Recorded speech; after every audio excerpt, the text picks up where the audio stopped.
Hi Sagittarius, welcome back to the Astrology 33 channel. This is your September 2023 tarot reading. Thank you to those of you who liked, viewed, shared, and subscribed to the channel. I appreciate all of that.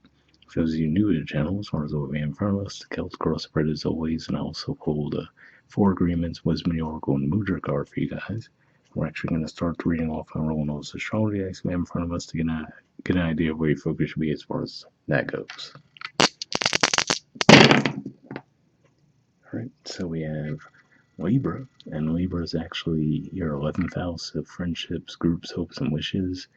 Of course, when we get toward the end of September, we'll be in Libra season. Mars is also going to be in Libra for all of September, and we've had the South Node move there recently as well. So definitely be some focus on the area of life for you guys.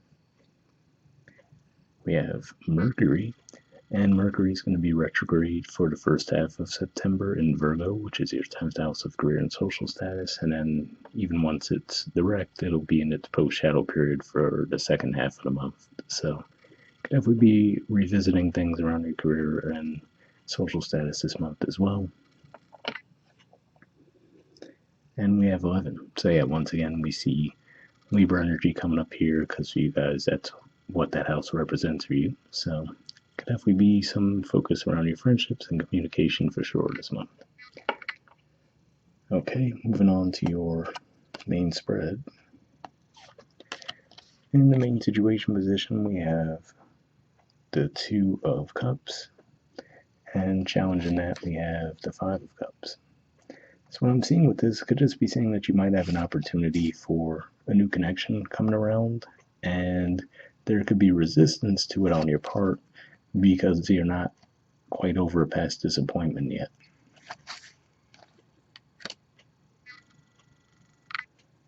Right, in the foundation position, we have the Eight of Wands. So this is actually a Sagittarius energy here. So could just be saying that there could be a lot of communication, a lot of movement taking place around you right now at this time. Maybe a lot of it even initiated by you. But yeah, it looks like there's a busy time going on for you right now in the present. All right, in the past position, we have the Six of Swords. So yeah, so you might have distanced yourself from a situation in the past, possibly due to some miscommunications, right? You might have felt like you weren't getting your point across clearly, or worse yet, you might have felt like there was no point in you even trying to express what you were feeling for whatever reason. So there could have been some resistance there that you moved away from a situation in the past. For some of you, could have been with friends, possibly a romantic connection as well. All right, in the present position, we have the Six of Pentacles. So it looks like there's a situation where there's an opportunity for balance to take place. Now, for some of you, this could just be saying that maybe this is where your focus is as well. Just focusing more on your work environment, your day-to-day routines as far as that goes, because that's what this represents in your chart as well. In the near future position, we have the Queen of Pentacles. So this is Capricorn energy here. And for you guys, that's your second house of possession, self-worth, and finances. And yeah, again, like I said, it could just be one of those things where you might be leaning on that area of life at the present. And I feel like in a way, well, let me get to the card that's in your position and the spread, and then we'll talk about lives. So position of your influence on the situation, we have the Four of Pentacles. So more Capricorn energy here. So what I'm getting from the spread, just looking at it in general, like I said, it looks like there's this connection that's available to you, but there's some resistance on your part to it because you're not quite over a past disappointment. And what I feel has happened there is you've really just shifted your focus fully away from that area of life and put all of your focus toward your career and building your finances. And what I feel like could really be at play there too is really, it might even be partially subconscious for you guys. I feel like, yeah, maybe there's a part of you that knows that you're doing it, but the underlying drive behind it could be more subconscious, because what I'm getting for some of you is it could even be one of those things where the past situation that you're not over yet could have actually been primarily your undoing that was the reason for it. Like you could have been the primary one who broke the connection apart. So it's almost like subconsciously punishing yourself for that, in the present. Like, oh, I know I screwed up that connection, so I don't deserve like another opportunity, So it could just be one of those situations there where you're being hard on yourself on that.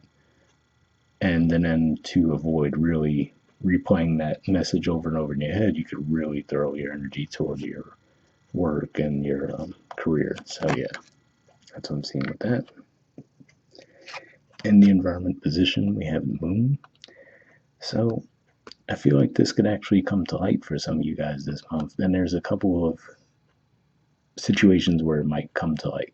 First, we're going to have this new moon in Virgo, which is going to be, of course, that's your 10th house of career and social status. And we were talking about it looks like a lot of your energy's going there. And it's going to be making a trine with Uranus, which is in Taurus, which is your 6th house of work and daily routines as well. So definitely a connection there. But I feel like it's going to give you some sudden insight like, hey, what's the driving force behind me putting so much energy into this? And then toward the end of the month, there's going to be a full moon in Aries, which is your 5th house of romance, creativity, children. So I feel like that 2 week period is really going to be key in you guys getting that shift in perspective that might actually bring it into your more clear awareness that that's what's at play at this time. Hopes or fears position, we have the 8 of Pentacles. So yeah, again, like I said, it's almost like this is a hope of yours where you're just like, you know what, just want to focus on the work, right? So I could avoid thinking about that situation from the past. And that's just where you're putting your energy at this time. All right, and in the outcome position, we have the 10 of Wands. So yeah, looks like at least for the majority of the month, you might still find yourself in that energy, where you're just going to continue to keep yourself occupied with other things to avoid looking at that one issue. And for some of you, I mean, we're going to have Venus retrograde technically stop at around the middle of the first week of September, but it's still going to be in its post-shadow period until very early October. So could just be one of those things as well that the Venus retrograde, given that it took place in your 9th house, could just be one of those things where that might help you see the things from a higher perspective too, to where you really could see, okay, this is what's going on. So between that full moon, I have a feeling that as we move into October, you're going to be in a much better space around the situation. But I feel like this is just one of those things you're going to have to process at this time. Bottom of the deck, we have the 4 of Wands. So yeah, this is Aries energy here. And like I said, it looks like this is what's at play for you, but you just need to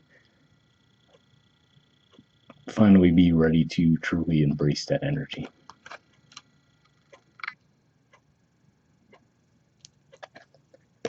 Moving on to your 4 agreements card, we have always do your best. And it says honor yourself. Okay, it says honor the man or woman that you are. Take the risk to express your dream. Taking action is about living fully and expressing what you are. So yeah, that last sentence might resonate with you guys given the overall theme of the spread, so hopefully that resonated. For your Wisdom Oracle card, we have Serendipity. There's the artwork, and the number is 18. All right, so interestingly, that also is the same number as the Moon card, so it could be some connection there, where, like I said, it seems like those 2 lunar cycles, the new moon in Virgo and then the full moon in Aries, are really going to help open this up for you so you can see the situation more clearly. But we'll see what it says in the book. Okay, essential meanings says opportunity allied with readiness, the awareness of synchronicity, luck and good fortune appearing as signs and symbols, a magical alignment of events. The Oracle's message: you've stepped into alignment with the greater good, where your dreams and the collective dream resonate in exquisite harmony. Now is the time for luck and preparation to meet and create miracles that you could never have planned all by yourself. Keep in mind that you are a channel for providence right now, as a higher energy uses you as a force on behalf of the whole world. Your fortune becomes everyone's fortune. Everything you bring into being now will leave a wondrous legacy for others in the future. Your service to the world is being supported at this time. Expect the unexpected and smile, for Spirit loves you so very much. So that'll be a positive message there too, as far as, if you guys do start to embrace this new energy as you see the situation from the past more clearly, it looks like it will be received well. The relationship message says Spirit has a plan, and that plan is to place you in front of the right person at the right time. You have met or are about to meet someone vitally important to your journey, someone Spirit wants to bring into your life. Only divine forces can plan this meeting. It is out of your hands. Pay attention to the signs Spirit presents. So yeah, definitely a positive message there too, especially given that we did see the Two of Cups in the main situation position. So it's one of those things where maybe that connection will be around you, but there might be some resistance to it on your part. But hopefully that resonated. The prosperity message says you are in the right place at the right time. Be grateful, for the stars are aligned in your favor and fortune is smiling on you. Victory and success are yours. The choices you have made in the past have prepared you for the opportunities now before you. This is your lucky moment. The timing is perfect. So yeah, definitely a positive message there. So especially for those of you, for example, who have put your energy toward your career, right? And it could just be saying that through that preparation, there could be an opportunity that comes up that will benefit you, right? So you might look back on that in hindsight and realize that, okay, rather than beat myself up over the fact that I was resistant to embracing this energy in the past, maybe I really did need to have my energy here toward my career to get me to this opportunity, and now I can embrace the other area of life as well. I think you guys had a similar theme last month as well, although it seemed like last month you were more open to the idea of entering into a connection, whereas here it seems like there's more resistance. So hopefully that resonated for you either way though. And lastly, we have a mudra for you guys. This is your mudra here. It's the Nirvana mudra. Oh, and the keyword for it is awakening. Alright, there's a lot on this card, so what I'll do is hold it up here for a second if you want to pause it or take a screenshot to read what it has to say. And then we'll get the rest of this in the frame as well. Alright, so under benefits it says weakens ego grasping, reduces selfish desire for personal gain from spiritual practice, awakens the heart of compassion, serves as a ritual gesture to conclude any practice, as well as a simple way to dedicate the merit. So if that sounds like a mudra you think would be beneficial for you guys, I'll put the name in the description of the video as always. We'll wrap up there, and I'll see you guys next month. Alright, bye.